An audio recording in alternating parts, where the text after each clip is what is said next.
चलो बच्चा स्टार्ट करते हैं एक और नया सम। ये सम जो हम स्टार्ट करें, जो मेथड का नाम है, तो ये मेथड का जो नाम है वो weighted capitalisation of average profit method या वेटेड एवरेज प्रॉफिट मेथड। यहाँ पे पहले सबसे पहले समझो लॉजिक क्या है।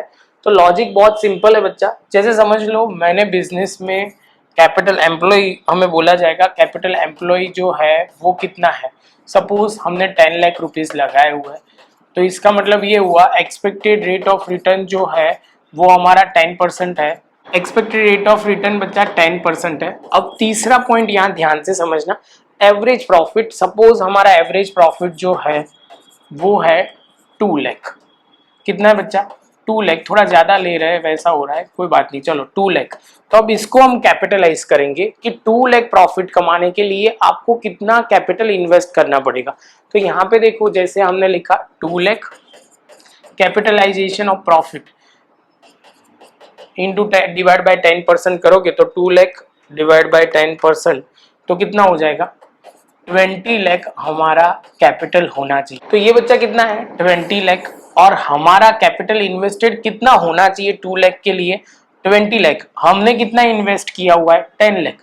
तो ये हमारा जो डिफरेंस आएगा वो हमारा गुडविल बन जाएगा। तो ये गुडविल कितना हो जाएगा? Capitalisation profit, capitalisation of profit minus capital employ, तो 20 माइनस 10 हो जाएगा 10 लाख। अब ये बच्चा लॉजिकली समझो, मुझे तो ऐसा लगता है आपको लॉजिकली समझने से क्लियर हो जाना चाहिए।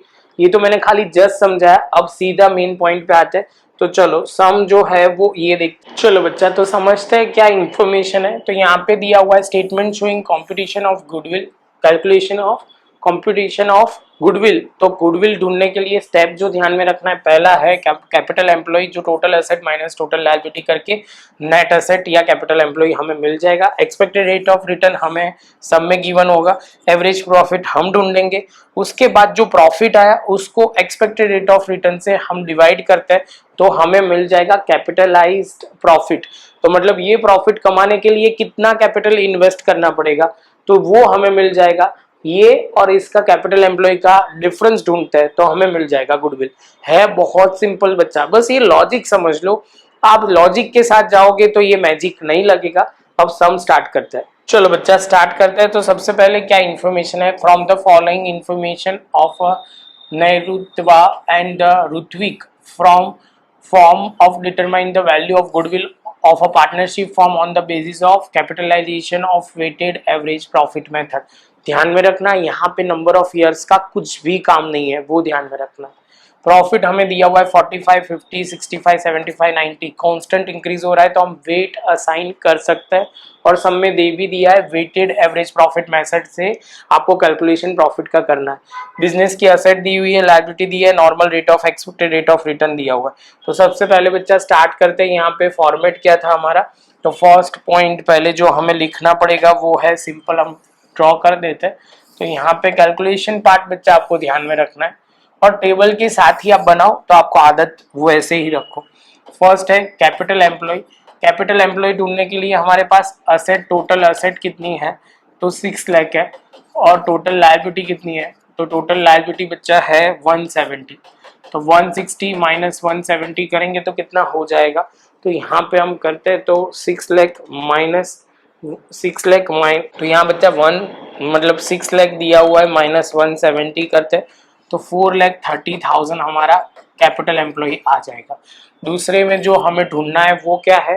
तो एक्सपेक्टेड रेट ऑफ रिटर्न। तो एक्सपेक्टेड रेट ऑफ रिटर्न वो सब में गिवन होता है, जो यहाँ पे दिया हुआ है 10%, तो हमने यहाँ पे 10% लिख दिया। थर्ड जो होता है वो है वेटेड एवरेज प्रॉफिट, क्योंकि वेटेड एवरेज प्रॉफिट या एवरेज प्रॉफिट सब में गिवन होता है, वो हमें कुछ नहीं करना होता। तो यहाँ पे सिंपल हमें क्या ढूंढना है? तो वेट असाइन करना है। तो 1, 2, 3, 4 एंड 5। और यहाँ पे हम वेटेड असाइन कर दिया, तो वेट असाइन करने के बाद मल्टीप्लाई करना शुरू करते हैं। तो वेटेड प्रॉफिट जो है 45,000, यहाँ पे 1 लाख। तो यहाँ पे 65,000 इंटू 3 करोगे तो 1,95,000। यहाँ पे 75 इंटू 4 करोगे तो 3 लाख हो जाएगा। और यहाँ पे 90 इंटू 5 करोगे तो 4,50,000 हो जाएगा। सिंपल है, समझ में आ गया होगा। तो 45 plus 1 lakh plus 195 plus 3 lakh plus 4,50,000 तो हो जाएगा 10,90,000। ये हमें क्या मिल गया, वेटेड प्रॉफिट मिल गया, टोटल वेटेड प्रॉफिट। तो यहाँ पे हम लिखेंगे total weighted profit divide by total weight. तो यहाँ पे हम सबसे पहले वेटेड प्रॉफिट हमें पता है कितना है, 10,90,000 और वेट जो है वो टोटल करोगे तो 15 आ जाएगा। तो यहाँ पे हमने लिखा 15। अब यहाँ पे सिंपल 15 से डिवाइड करते हैं तो 72,666। हम ये टेक्स्ट बुक में आंसर राउंड ऑफ नहीं किया तो हम भी नहीं कर रहे, अदरवाइज यहाँ पे हम 7 लिखते, जो आपको ध्यान रखना है। उसके बाद बच्चा फोर्थ पॉइंट जो है वो क्या आ जाएगा, कैपिटलाइजेशन ऑफ वेटेड प्रॉफिट। तो कैपिटलाइजेशन करना है सिंपल, हमें क्या करना है, वेटेड एवरेज प्रॉफिट जो हमारा होगा, ये प्रॉफिट कमाने के लिए कितना हमें इन्वेस्टेड करना पड़ेगा वैसा सोचना है आपको। तो यहाँ पे हम सिंपल यहाँ पे लिखेंगे तो ये हो जाएगा हमारा कितना, ये हो जाएगा 100 और expected profit, rate of profit. तो यहाँ पे हमें पता है वेटेड एवरेज प्रॉफिट जो है 72,666, weighted expected rate of return जो है वो 10 है। कैलकुलेशन करोगे तो कितना हो जाएगा, यहाँ पे डिवाइड बाय 10 परसेंटेज करते हो तो हमारा इन्वेस्टमेंट होगा 7,26,666, जबकि हमने कितना इन्वेस्ट किया है 4,30,000। तो ये जो डिफरेंस होगा वो हमारा गुडविल होगा। तो गुडविल इज इक्वल टू हम क्या लिखेंगे, सिंपल है, यहाँ पे लिखेंगे capitalisation of profit minus capital employ.